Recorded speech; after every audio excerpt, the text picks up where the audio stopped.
Hey, you want to learn how to give good compliments? Here's a question that would change the way you see social interaction. If you could say one line to your potential soulmate before they walked away and you never spoke to them ever again, what would you say? Would it be true and genuine or fake and polite? I love this question because at first you might think you should say something fake and polite. After all, in my head I'm thinking, I need this person to stay. But when you think about it, most relationships don't end that way, right?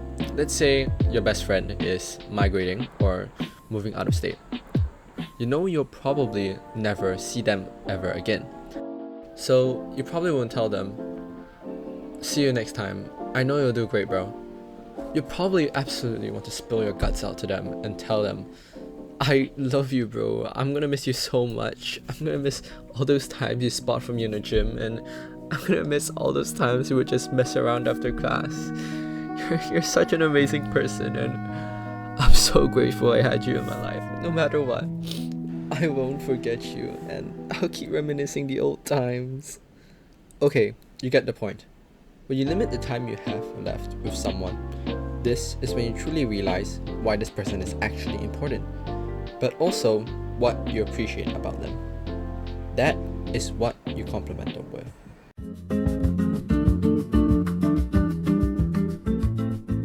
Being able to give sincere compliments is a valuable skill. It helps shape how others perceive us, making us seem more positive and non-threatening. But more importantly, one of the greatest ways to break the ice is with a compliment. Unfortunately, I learned this the hard way. I was the epitome of a weird kid. I had few friends, never talked outside of friends and classmates, and I also never really signed up for anything outside to meet new people. I always kind of just went home immediately after school. So this made me so out of touch with my social skills that when I went to a new class the next year, I didn't know how to make new friends and ended up making excuses just to be transferred to the class where most of my friends already were. Eventually, our interests grew apart and we stopped being friends, but that made me so lonely and I didn't know how to make friends. So I tried giving compliments like, hey, I just wanted to let you know that I thought you looked very pretty. Or, hey, I really like your shoes. But despite saying it with a smile on my face and a friendly tone, people never really gave me much time of day. They always just brushed me aside, brushed my compliments away, and thanked me politely before continuing with the day.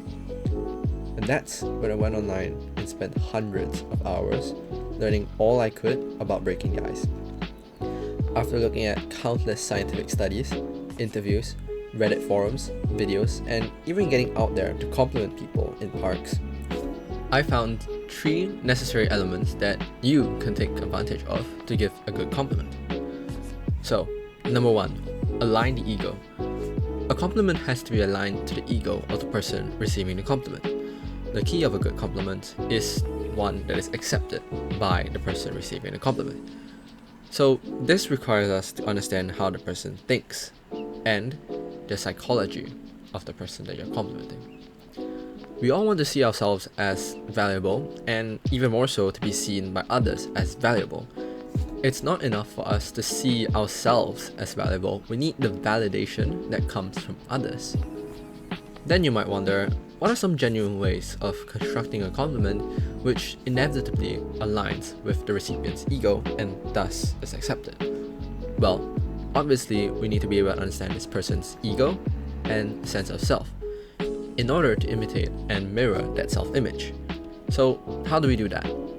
Well, we empathize and put ourselves in their shoes and blah blah, whatever corporate speech. But how exactly do you do that? Let me bring you through the thought process. You know that feeling of working really hard on something and you finally accomplish it, but no one recognizes your efforts. It's like crossing the finishing line with no one waiting for you. Let's say you're working really hard for this one exam, alright? You grind all night until your eyes go cross-eyed. Your eyes have become accustomed to the darkness of your room at 4 a.m., and the scent of the coffee persists in your nostrils for months. The melody of your lo-fi playlist that you always listen to is cycling in your head endlessly, even when you aren't listening. The day of the exam comes and goes, and the teacher hands you the results on a piece of paper. Your palms get sweaty, your vision becomes dark and narrow.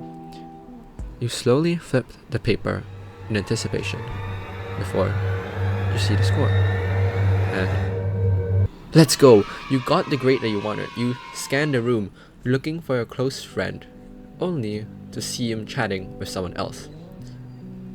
That's okay.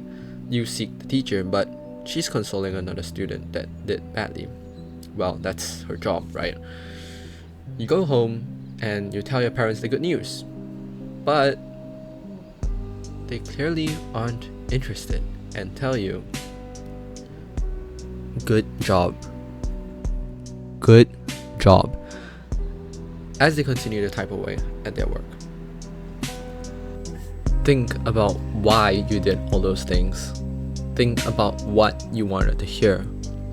Think about how you wanted to be complimented. That is what you want to say to compliment someone, to validate them and acknowledge their efforts. Good job.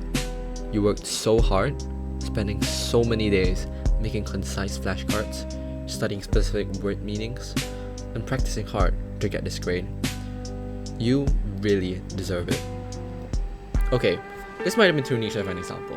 What if you're just walking past a cute guy or girl and you wanted to compliment them? Well, based on looks alone, you can tell a lot about a person. What kind of clothes do they wear? Golf, business, smart casual, hipster, sporty? Do they wear accessories? What kind? Shiny jewelry, piercing and nose studs, or sunglasses and a friendship bracelet? How do they style their hair? Neat and professional, simple and cute, or loud and flashy? Even just basic actions like how do they walk? How do they act around their friends? Can tell you so much about a person's character. Did you know that people make their first impressions of others within 2 seconds of seeing someone?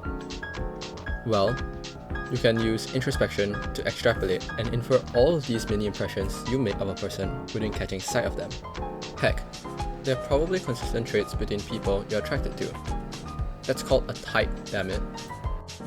Okay, that's the first characteristic of a good compliment.